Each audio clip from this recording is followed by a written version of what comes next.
At our weekly family dinner, my mother-in-law looked at my 8-year-old and said, "She's not as pretty as her cousins. Some kids are just disappointments."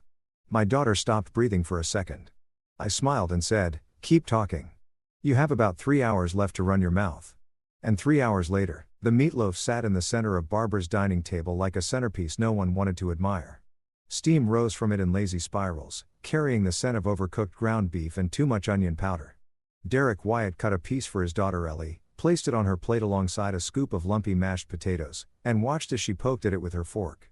"Eat up, sweetheart," he said quietly. Ellie looked up at him with those wide hazel eyes, Leah's eyes, and gave him a small nod. She was 8 years old, rail-thin, with brown hair pulled into 2 neat braids that dear Eric had learned to do from a YouTube video 3 years ago. She wore a yellow sundress with daisies on it, the kind Leah used to pick out for her. Barbara sat at the head of the table, her gray hair pinned back in a tight bun that made her face look even more severe than usual. She'd set the table with her good china, the kind with the faded roses around the rim, and the overhead light buzzed faintly, casting everything in a harsh yellowish glow. Dear Eric's younger brother Tom sat across from him already halfway through his second helping while Tom's wife Jennifer picked at her salad and avoided eye contact with everyone. This was the routine. Every Sunday evening, Derek drove the 20 minutes from his house to Barbara's ranch-style home in the quiet part of Crestwood, North Carolina, because that's what Leah had asked him to do. "Take care of my mother," she'd whispered in the hospital, her hand trembling in his. "Promise me," he promised. For 3 years, he kept that promise. "How's school going, Ellie?" Jennifer asked, her voice bright and artificial. "It's good," Ellie said softly. "We're learning about fractions." "That's wonderful," Jennifer said, though her attention had already drifted back to her phone. Tom shoveled another fork full of meatloaf into his mouth. "This is great, Mom. You still got it." Barbara didn't smile. She was watching Ellie with that expression dear Eric had come to recognize over the months. A flatness in her eyes, a tightness around her mouth. It was the look she reserved for things that disappointed her. "Your cousins were here last weekend," Barbara said suddenly, her voice cutting through the murmur of conversation. "Emily and Rachel, such beautiful girls. Emily's already won 2 beauty pageants this year." Dear Eric felt his jaw tighten. He set his fork down slowly. "That's nice," he said evenly. "They're smart, too." Barbara continued, still looking at Ellie. "Emily's reading at a 6th grade level. And Rachel plays piano. She's very talented." Ellie's shoulders had started to curl inward, making her look even smaller in her chair. "Ellie's doing great in school," dear Eric said, his voice firm. "Her teacher says she's one of the top students in her class." Barbara waved her hand dismissively. "Oh, I'm sure she tries." The room went quiet except for the buzz of that overhead light. Tom cleared his throat uncomfortably. Jennifer suddenly became very interested in her water glass. Dear Eric watched his daughter's face. Ellie was staring down at her plate now, her hands folded in her lap, her body language screaming what she couldn't say out loud. "I want to disappear."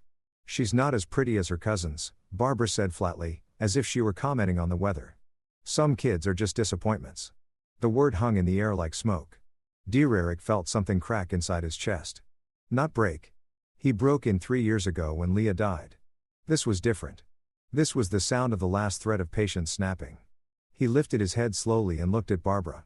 Really looked at her, at this woman he'd paid for, supported, enabled, all because his wife had loved her and asked him to take care of her.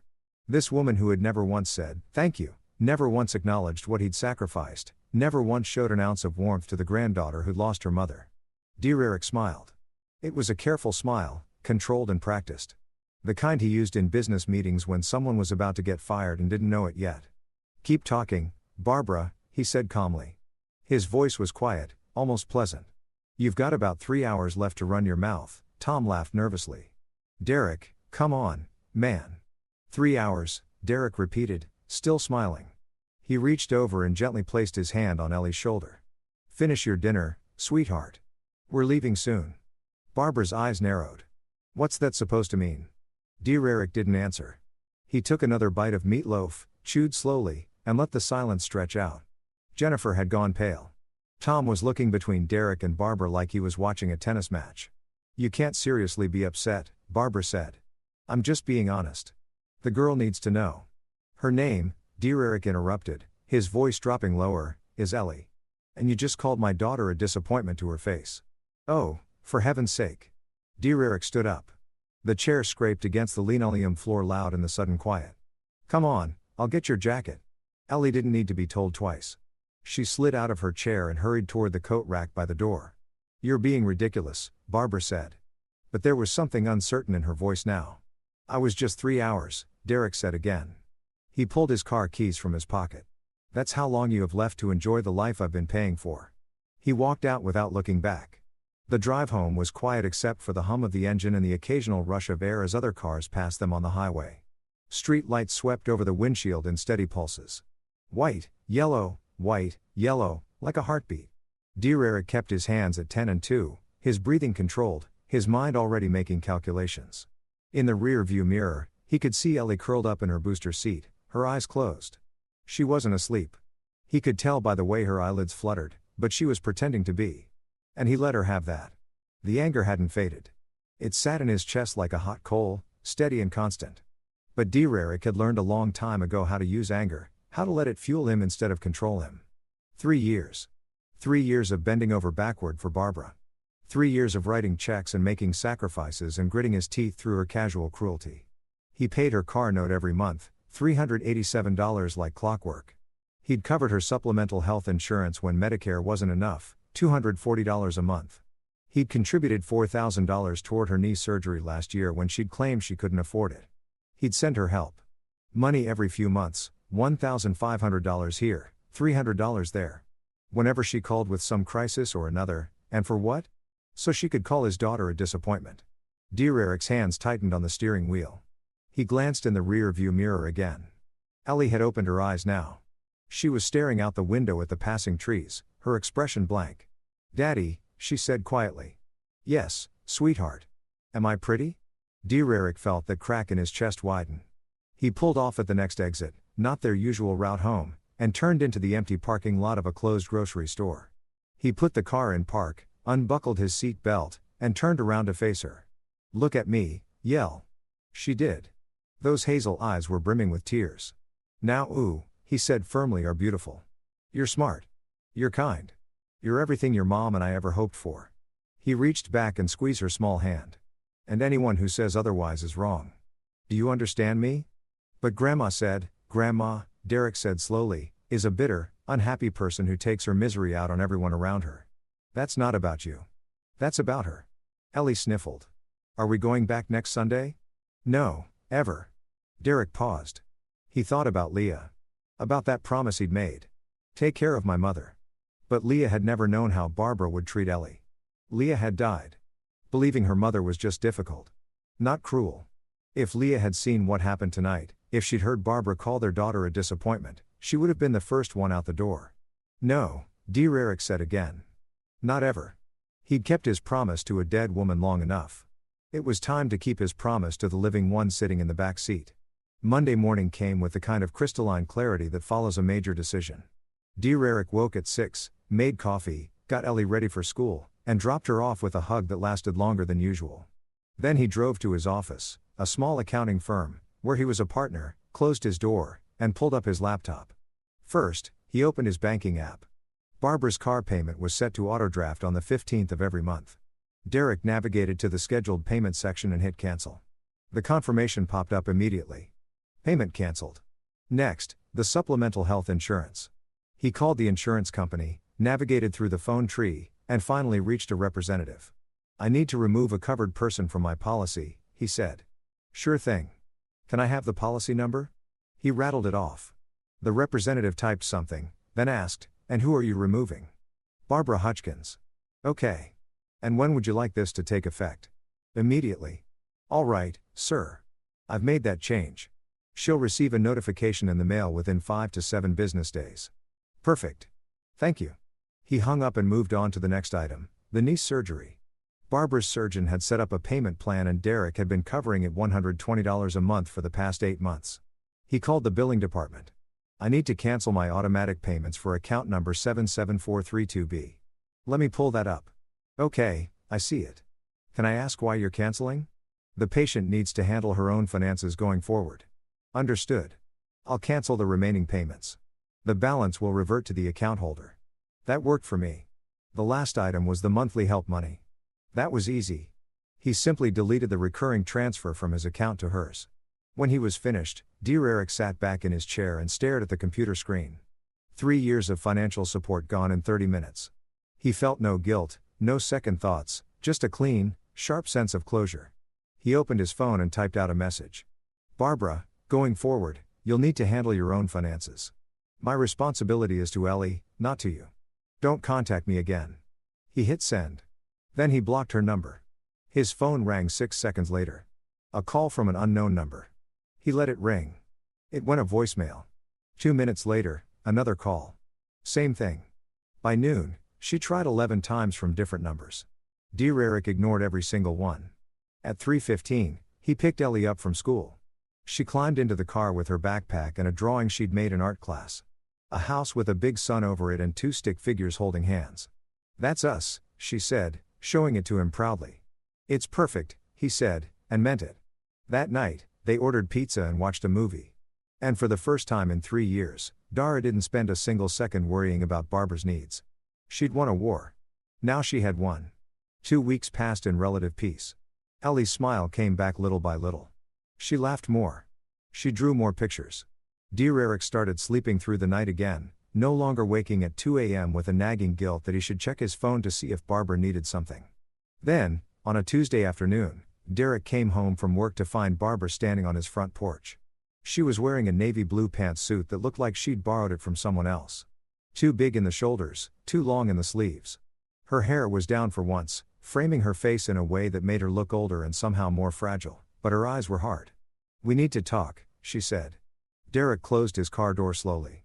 No, we don't. Yes, she insisted, stepping forward. We do.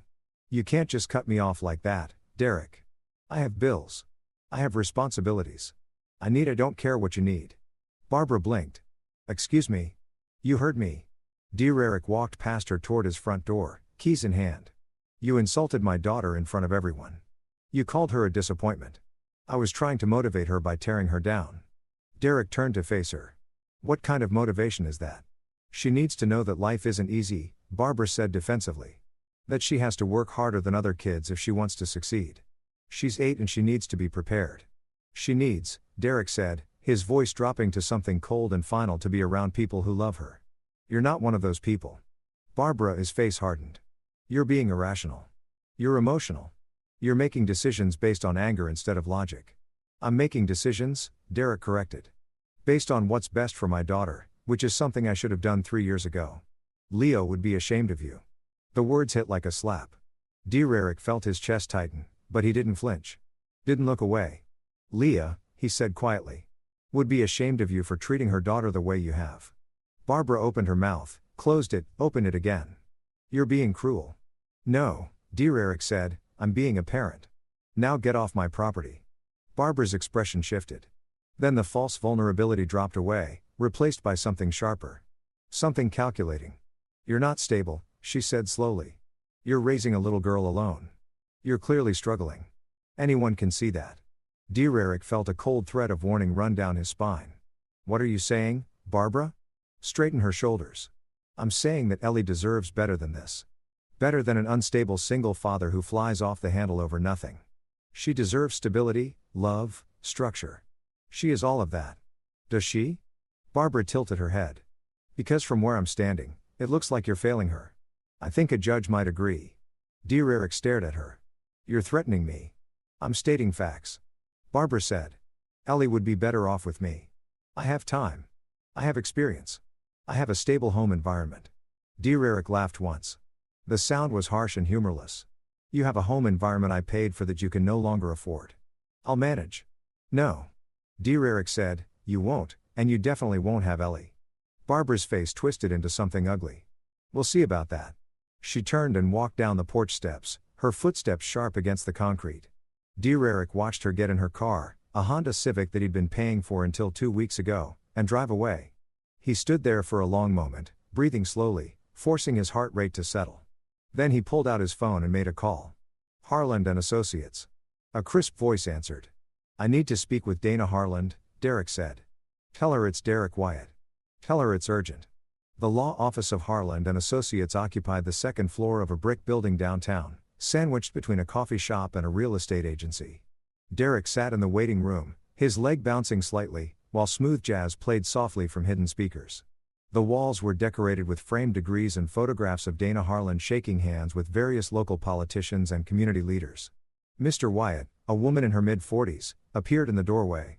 She had short dark hair, sharp features, and a kind of direct gaze that made Derek feel like she could read his tax returns from across the room. "I'm Dana Harlan. Come on back." Her office was tidy and efficient. 2 walls were lined with law books. The third had a large window overlooking Main Street, and the fourth displayed more framed credentials. She gestured to a chair across from her desk, and Derek sat. "You sat on the phone." "It was urgent," Dana said, pulling out a legal pad. "Tell me what's going on." Derek told her everything: the dinner, the insult, the years of financial support, Barbara's visit to his house, and her threat about custody. Dana listened without interrupting, occasionally making notes. Her expression neutral. When he finished, she set down her pen and looked at him directly. "How serious do you think she is?" "Very," Derek said. "She meant every word." Dana nodded slowly. "Okay, first thing you need to understand, custody cases involving grandparents are real and they can be difficult. She'll likely file a petition claiming you're unfit, that she can provide a better environment, that Ellie's welfare is at stake. But that's insane. I'm her father. I've taken care of her since Leah died. I've done everything right." "I believe you," Dana said. "But belief isn't evidence. If Barbara files a petition, we'll need to prove in court that you're fit and that she's not the better option." She leaned forward. "So, my question is, can you prove it?"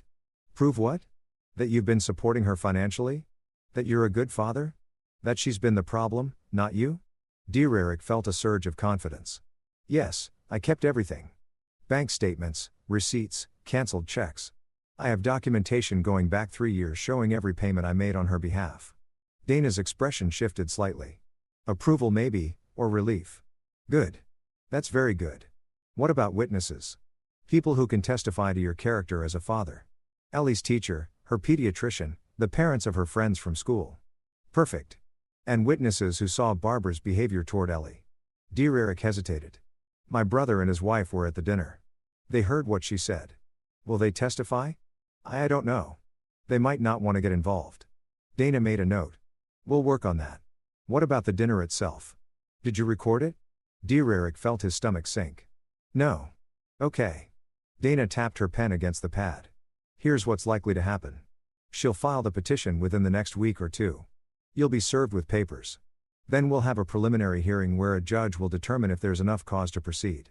If the judge thinks her claims have merit, we'll move to a full custody hearing. And if she wins, she won't," Dana said firmly. "But we need to be prepared. I'll draft a response to her petition as soon as we receive it. In the meantime, I want you to gather every piece of documentation you have. Bank records, medical records, school records, photos, emails, text messages, anything that shows you're responsible, involved parent. I can do that. One more thing," Dana said, "do not engage with her. If she contacts you, don't respond. Don't argue. Don't defend yourself. Everything from here on out goes through me." Derek nodded. "Understood." He left the office feeling simultaneously better and worse. Better because he had representation, worse because the situation was now officially real. The petition arrived 5 days later. Derek found it tucked inside a manila envelope that had been left on his doorstep by a process server. He opened it standing in his kitchen, Ellie at school, the house quiet except for the hum of the refrigerator. Petition for emergency custody. Barbara Hutchkins, petitioner versus Derek Wyatt, responded. His eyes scanned the document. Each line felt like a punch.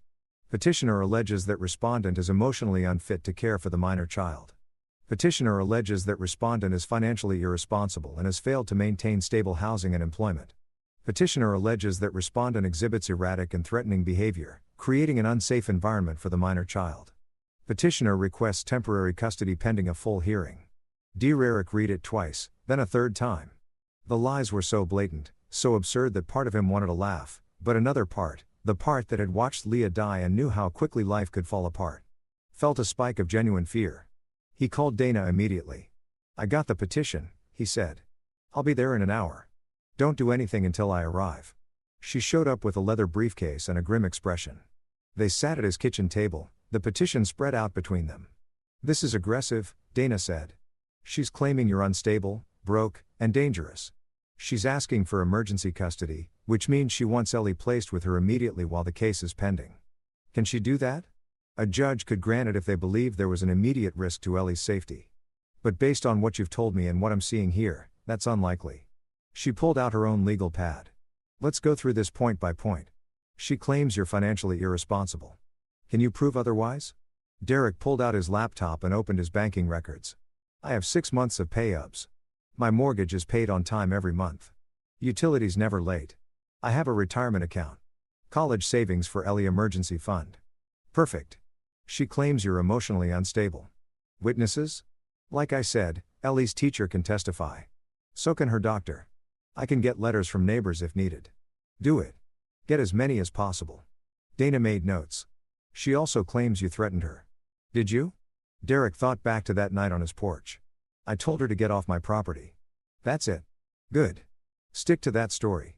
Dana flipped the page. Now about her claims that she can provide a better environment. You said you were paying for her car, insurance, medical bills. Yes. All of it. And you stopped 2 weeks ago. Correct. Dana smiled slightly. So, she's claiming she can provide stability while simultaneously relying on you to pay her bills. That's a contradiction we can exploit. She closed her notebook. Here's what we're going to do. We'll file a response denying all her allegations and countering with evidence of your fitness as a parent. We'll also include your documentation showing that you've been supporting her financially, which undercuts her claim of stability. The preliminary hearing is in 10 days. We'll be ready. Derek felt some of the tension ease from his shoulders. Thank you. Don't thank me yet, Dana said. This is just the beginning. The next week passed in a blur of paperwork and preparation. Derek gathered everything Dana asked for. 3 years of bank statements highlighted to show payments made to Barbara. Copies of Ellie's report cards, all A's and B's. A letter from her teacher, Mrs. Patterson, describing Derek as extremely involved and supportive.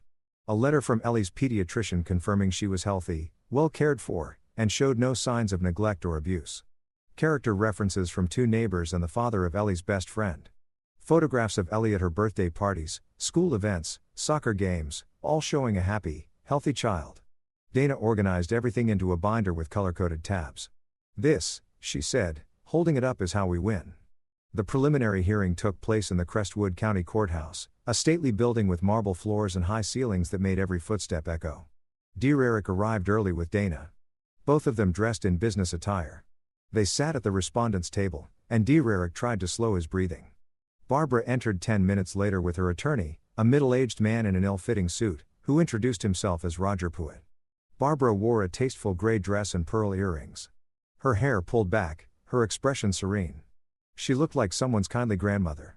Derek felt a flash of anger. All rise, the bailiff announced. The Honorable Judge Patricia Moreno presiding. Judge Moreno was a woman in her 60s with silver hair and reading glasses perched on her nose. She took her seat, reviewed some documents, and looked up. This is a preliminary hearing regarding the petition for emergency custody filed by Barbara Hutchins. Mr. Pruitt, you may present your client's case. Pruitt stood. Your Honor, my client is deeply concerned for the welfare of her granddaughter, Ellie Wyatt. She has witnessed firsthand the instability in Mr. Wyatt's home. He is emotionally volatile, financially struggling, and has exhibited threatening behavior toward Mrs. Hutchins. Derek's jaw clenched. Dana put a hand on his arm, a silent reminder to stay calm. Mrs. Hutchins' suit continued has been a stabilizing force in Ellie's life since her daughter's tragic passing. She has experience raising children. She has a stable home. She can provide the love and structure this child desperately needs. Judge Moreno made note. And what evidence do you have of Mr. Wyatt's alleged instability? Mrs. Hutchins will testify to his erratic behavior, Your Honor. Additionally, she has financial records showing that Mr. Wyatt has been unable to maintain consistent support for even his own family. I see. Judge Moreno turned to Dana. Miss Harlan. Dana stood smoothly. Your Honor, the petitioner's claims are not only unfounded, they're contradicted by the evidence. Mr. Wyatt is a successful accountant with a stable income, a mortgage he's never missed, and a documented history of excellent parenting. We have letters from Ellie's teacher and pediatrician, both of whom attest to his fitness as a father and the allegations of threatening behavior. Unfounded, Dana said. Mr. Wyatt asked Mrs. Hutchins to leave his property after she appeared uninvited. That is not a threat. That's a boundary. Judge Moreno looked at Barbara. Mrs. Hutchins, can you provide specific examples of threatening behavior? Barbara stood, her voice shaky but clear. He told me I had 3 hours to run my mouth. He was aggressive. Intimidating. I was afraid. Derek felt his hands curl into fists under the table. Context. Your Honor, Dana interjected. Mrs. Hutchins had just insulted Ellie, Mr. Wyatt's 8-year-old daughter, by calling her a disappointment. His response was restrained considering the circumstances. Do you have proof of this alleged insult? Judge Moreno asked. Witnesses. Dana said Mr. Wyatt's brother and sister-in-law were present. Witt stood again. Your Honor, even if that's true, it doesn't justify. I'll decide what it justifies, Mr. Pruitt. Judge Moreno looked down at her notes. Mrs. Hutchins, you claim Mr. Wyatt is financially irresponsible. Can you provide documentation? Barbara glanced at Pruitt, who nodded. Your Honor, my client has been assisting Mr. Wyatt financially since his wife's death. She's been helping with bills, groceries. That's a lie, Derek said before he could stop himself. Dana shot him a warning look.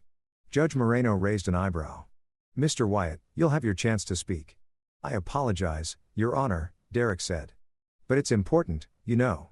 I've been supporting her, not the other way around. And you have proof. Dana opened the binder. We have 3 years of bank records showing regular payments from Mr. Wyatt to Mrs. Hutchins. Car payments, insurance premiums, medical expenses. We're talking thousands of dollars. Judge Moreno held out her hand. Dana passed over a stack of highlighted statements. The judge reviewed them in silence for what felt like an eternity. Finally, she looked up. Mrs. Hutchins, these records show Mr. Wyatt making consistent payments to you. Can you explain? Barbara's face had gone pale. He wanted to help. I didn't ask, but you accepted. Well, yes, but and you're now claiming that you're in a better financial position to care for this child than the man who's been supporting you. Witt jumped in. Your Honor, my client's financial situation has stabilized. As of when? Judge Moreno asked sharply. Silence. The judge set down the papers.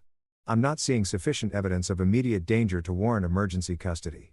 However, given the seriousness of the allegations, I'm ordering a full custody hearing to take place in 3 weeks. Both parties will have the opportunity to present their full cases at that time. Until then, custody remains with Mr. Wyatt. Barbara looked like she'd been slapped. Derek felt a rush of relief, so intense he almost sagged in his chair. Court adjourned. As they filed out, Barbara shot Derek a look of pure venom. He met her gaze steadily, unflinching. Outside on the courthouse steps, Dana turned to him. That went as well as we could have hoped, but don't celebrate yet. The real fight is in 3 weeks. Derek nodded. I understand. Give me those witness statements. And Derek, she looked at him seriously. Whatever you do, stay away from her. Don't give her any ammunition. I won't. He drove home, picked up Ellie from the neighbor who'd been watching her, and made dinner. They ate macaroni and cheese at the kitchen table, and Ellie talked about her day, about the frog they'd found on the playground, about how she'd gotten a gold star on her spelling test. Derek listened, responded, smiled in all the right places. But part of his mind was already 3 weeks ahead, preparing for the next battle. Barbara wasn't going to stop. Neither was he. The 3 weeks between hearings moved like sludge. Every day felt stretched thin, like Derek was walking through water. You went to work, picked Ellie up from school, made dinner, helped with homework, tucked her into bed. Normal routines. But underneath it all was a constant hum of anxiety. On Wednesday of the second week, Dana called. We have a problem, she said without preamble. Derek's stomach dropped. What kind of problem? Barbara filed a complaint with Child Protective Services. For a moment, Derek couldn't speak. She did what? She called CPS and claimed you're leaving Ellie alone. That you yell constantly that Ellie's afraid of you. It's all garbage, but they're required to investigate. When a caseworker will be at your house tomorrow at 4:00 p.m. be ready, Derek's mind raced. What I need to do? Be yourself, Dana said. Answer their questions honestly. Let them see your home. Let them talk to Ellie. They're professionals. They'll see through Barbara's lies. But Derek, this is serious. If CPS finds any validity to her claims, it could impact the custody case. Understood. That night, Derek cleaned the house from top to bottom. Not because it was dirty. He kept it clean anyway, but because he needed something to do with his hands. He scrubbed the kitchen counters until they gleamed. Vacuumed every room twice, organized Ellie's toys, made sure there was fresh food in the fridge, and nothing expired in the pantry. The next afternoon, at exactly 4:00 p.m., the doorbell rang. The caseworker was a woman in her 30s named Linda Morrison. She had tired eyes and carried a worn leather bag. Mr. Wyatt? Yes, come in. She stepped inside, her gaze sweeping the living room. Dear Eric saw a take in the clean floors. The organized bookshelf, the photos on the wall, pictures of Ellie and Leah, pictures of Ellie at various ages, smiling and healthy. Thank you for making time to meet with me, Linda said, pulling out a clipboard. I understand this is stressful, but I need to ask you some questions and take a look around. Is Ellie here? She's in her room. I can get her in a moment. First, let's talk. They sat at the kitchen table. Linda clicked her pen. I've received a report alleging that you leave your daughter unsupervised, that there's frequent shouting in the home and that Ellie has expressed fear of you. Can you address these allegations? Dear Eric took a breath. Stay calm. Be factual. None of that is true. I never leave Ellie alone. If I'm at work, she's at school or with a babysitter. I don't yell at her. And she's not afraid of me. Who watches her when you're not available? My neighbor, Mrs. Chun. She's a retired teacher. I can give you your contact information. Please do. Linda made a note in your work schedule. I'm an accountant. I work 9 to 5 Monday through Friday. I pick Ellie up from school every day at 3:30. And on weekends, we're together. We go to the park, do errands, spend time at home. Linda nodded, writing, Can I see Ellie's room? Of course. He led her down the hallway. Ellie's room was painted a soft lavender. There was a twin bed with a purple comforter, a bookshelf overflowing with books, a desk with her school supplies neatly arranged. Drawings covered one wall. Rainbows, flowers, stick figure families. Linda looked around carefully. Does Ellie have her own space? Yes, this is hers. And you maintain it like this. Or does she? We both do. I help her keep it clean. Linda made another note. Can I speak with Ellie now? Yes. Dear Eric walked to the doorway. Elle, can you come out here for a minute? Ellie appeared, clutching a stuffed rabbit. Her eyes went wide when she saw Linda. Hi, Ellie. Linda said gently. My name is Linda. I'm here to make sure you're happy and safe. Is it okay if I ask you a few questions? Ellie looked at Derek. He nodded encouragingly. It's okay, sweetheart. Just tell the truth. They sat in the living room. Linda asked Ellie simple questions. How she liked school, what she did for fun, if she had friends. Ellie answered quietly but clearly. Do you feel safe at home, Ellie? Yes. Does your dad take good care of you? Yes. Does he ever yell at you or hurt you? Ellie's face scrunched up in confusion. No. Daddy doesn't yell. And you're not afraid of him? No. Ellie looked at Dear Eric again, her expression worried now, like she was afraid she'd said something wrong. You're doing great, Elle, Dear Eric said softly. Linda smiled. Thank you, Ellie. You've been very helpful. She turned to Derek. I'd like to speak with some other people. Ellie's teacher, your neighbor, her doctor. Can you provide those contacts? Absolutely. Dear Eric gave her everything. Names, phone numbers, addresses. Linda packed up her clipboard and stood. I'll follow up with these references and submit my report to the court. If everything checks out, and for what I've seen today, this case will be closed. Dear Eric felt the knot in his chest loosen slightly. Thank you. Linda paused at the door. For what it's worth, Mr. Wyatt, I've done this job for a long time. I can tell when a child is scared or neglected. Your daughter is neither. She's happy. She's healthy. She loves you. Whatever's happening with the person who filed this report, don't let it distract you from that. After she left, Dear Eric sat on the couch with Ellie curled up next to him. His hands were shaking slightly, adrenaline finally leaving his system. Did I say the right things, Daddy? You said perfect things. You told the truth. Why was she here? Derek considered lying, then decided against it. Ellie was smart. She deserved honesty. Grandma told some people that I wasn't taking good care of you. The lady came to check if that was true. Ellie's eyes went wide, but that's not true. You take really good care of me. I know. And now she knows, too. Ellie was quiet for a moment, then in a small voice. Why does Grandma hate us? Dear Eric's heart cracked. He pulled her closer. She doesn't hate us, sweetheart. She's angry. And when people are angry, sometimes they do things that hurt other people. Are you angry sometimes? But I never let it make me hurt you. That's the difference. 3 days later, Dana called with the update. CPS closed the case. Linda Morrison's report was glowing. She said you're an exemplary parent and that the allegations were baseless. Derek exhaled. Thank God. Better than that. This report will be submitted as evidence in the custody hearing. It's going to destroy Barbara's credibility. The full custody hearing was scheduled for Friday.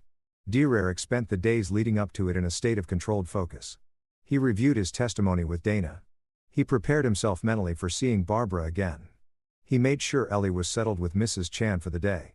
Friday morning arrived cold and bright. Derrick put on his best suit, charcoal gray, crisp white shirt, navy tie. He looked at himself in the mirror and saw a man who'd been tested, pushed, and forced to fight for what mattered most. He was ready. The courtroom was fuller this time. Derrick sat at the respondents' table with Dana. Barbara sat with across the aisle, her face set in grim determination. The gallery had a few spectators, some court watchers, a reporter from the local paper. Judge Moreno entered and they all rose. Please be seated. We're here for the full custody hearing in the matter of Hutchkins versus Wyatt. Mr. Pruitt, call your first witness. Pruitt stood. The petitioner calls Barbara Hutchkins. Barbara took the stand, was sworn in, and sat with her hands folded primly in her lap. Mrs. Hutchkins, Pruitt began, can you describe your relationship with your granddaughter? I love Ellie very much, Barbara said, her voice wavering slightly. I've tried to be a presence in her life since my daughter passed. It's been difficult, but I've done my best. And what are your concerns regarding Mr. Wyatt's care of Ellie? He's overwhelmed. He works long hours. He's angry and unpredictable. I worry that Ellie isn't getting the attention and stability she needs. Dana was already shaking her head slightly, making notes. Can you give an example? Pruitt prompted. At a family dinner, he became hostile toward me for no reason. He made threats. He stormed out with Ellie. And I haven't been allowed to see her since. And why do you believe you're better suited to care for Ellie? I have time.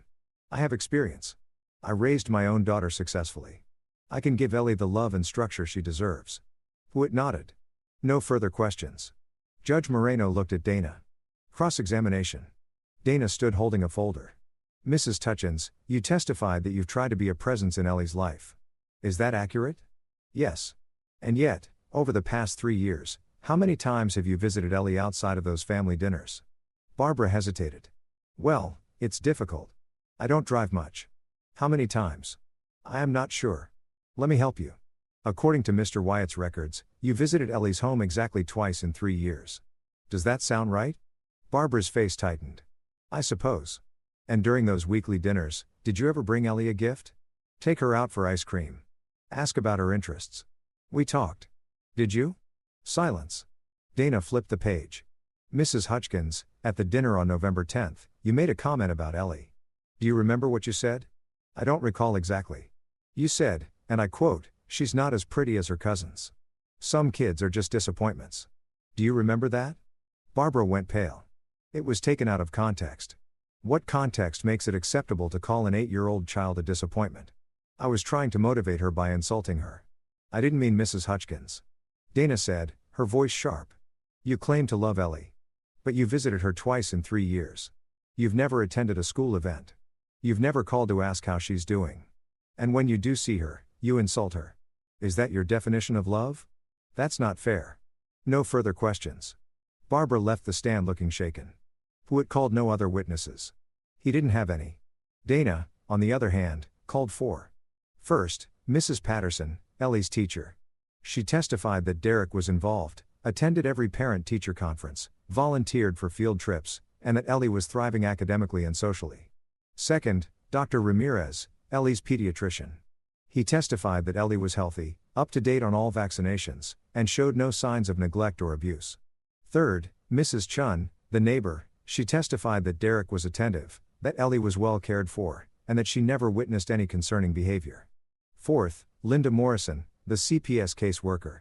She testified that her investigation found no merit to Barbara's allegations and that Derrick's home was safe and appropriate. When the witnesses were done, Judge Moreno looked at Barbara. Mrs. Hutchkins, do you have anything else to present? Pruitt stood. Your Honor, we'd like to call one more witness. Carol Jennings, Mrs. Hutchkins's neighbor. Dana frowned. This wasn't in the pretrial disclosure. A woman in her 60s walked to the stand nervous and fidgeting. She was sworn in. Mrs. Jennings, Pruitt said, you live next door to Mrs. Hutchkins, correct? Yes. Have you had occasion to observe Mr. Wyatt's behavior? Well, I saw him once at his house. He was in the yard. He was shouting. Derrick felt his stomach clench. Dana was already on her feet. Objection, Your Honor. This witness was not disclosed prior to trial. I'll allow it. Judge Moreno said, but make it quick, Mr. Pruitt. Mrs. Jennings, what was Mr. Wyatt shouting about? I couldn't hear exactly, but he was very loud, very aggressive. Derek leaned over to Dana. I know what she's talking about. There was a raccoon in my trash can. I was yelling at it. Dana's eyes lit up. Your Honor, may I cross-examine? Proceed. Dana pulled out her phone, tapped a few times, and projected a video onto the courtroom screen. Mrs. Jennings, is this the incident you're referring to? The video showed Derek's front yard. The timestamp was from 2 weeks ago. On screen, Derek appeared, saw something in his garbage can, and yelled, "Get out of there." Go on. Get. Then, clear as day, a raccoon scrambled out of the can, and waddled away. The courtroom erupted in quiet laughter. Even Judge Moreno smiled. Mrs. Jennings. Dana said he was yelling at a raccoon, wasn't he? Carol's face went bright red. I suppose so. I didn't see that part. No further questions. Dana sat down and Derek saw the faintest hint of a smile on her face. Judge Moreno looked at both attorneys. Closing statements. It went first, making a half-hearted argument about Barbara's good intentions. It fell flat. Dana stood calm and confident. Your Honor, the evidence is clear. Mr. Wyatt is a dedicated, responsible father. He has provided for Ellie financially, emotionally, and physically. He has witnesses who attest to his character. He has documentation showing his stability. Mrs. Hutchins, on the other hand, has provided nothing but unfounded allegations and attempts to manipulate this court. She called her own granddaughter a disappointment. She filed false reports with CPS. She has no credible evidence to support her petition. We ask that the court deny her request and grant Mr. Wyatt full custody. Judge Moreno reviewed her notes for what felt like an eternity. Finally, she looked up. I've heard enough. Based on the evidence presented, I find no grounds to remove Ellie from her father's care. Mr. Wyatt has demonstrated himself to be a fit and capable parent. Mrs. Hutchins has failed to prove otherwise. Therefore, I'm ruling as follows. Full custody remains with Derek Wyatt. Mrs. Hutchins is granted supervised visitation only contingent on her completing parenting classes and demonstrating consistent respectful behavior toward both Mr. Wyatt and Ellie. Additionally, Mrs. Hutchins is responsible for all her own financial obligations going forward. This court is adjourned. The gavel came down. Derek felt something release in his chest. Relief so profound it left him lightheaded. Across the aisle, Barbara sat frozen. Her face a mask of fury and disbelief. Pruitt was packing up his briefcase, clearly eager to be done with the case. Outside the courtroom, Dana shook Derek's hand. Congratulations. You won. Thank you for everything. You did the work, she said. You kept records. You stayed calm. You protected your daughter. That's what won this case. Derek drove home in a daze. He picked Ellie up from Mrs. Chen's house and they went home together. That evening, Derek and Ellie sat in the backyard. He'd strung up some lights a few months ago, little white bulbs that made the space feel cozy and safe. The air was warm, carrying the scent of cut grass and the faint hum of crickets. Ellie was curled up in a lawn chair, her stuffed rabbit in her lap. Derek sat beside her, feeling the tension of the past months finally beginning to ebb. Daddy, Ellie said quietly. Yes, sweetheart. Is Grandma still mad? Derek thought about how to answer. He could lie, tell her it would all be fine eventually, but Ellie deserved better than that. Probably, he said. She made choices that hurt people. And now she has to deal with the consequences of those choices. Will we ever see her again? Only if she changes. And even then, only if you want to. Ellie was quiet for a moment. Then she asked, Are we okay? Derek reached over and took her small hand in his. We're more than okay, Elle, we're free. She leaned against his shoulder, and they sat like that for a long time, watching the lights twinkle against the darkening sky. Derek didn't forgive Barbara. He wouldn't. Forgiveness required remorse, and Barbara had shown none. She tried to destroy him, tried to take his daughter, all because her pride had been wounded. But he protected what mattered. He'd drawn a line, held it, and won. And for the first time in 3 years since Leah died and left him holding all the pieces, Derek felt like they were finally whole again. Their family, small, imperfect, but theirs was safe. And that was enough.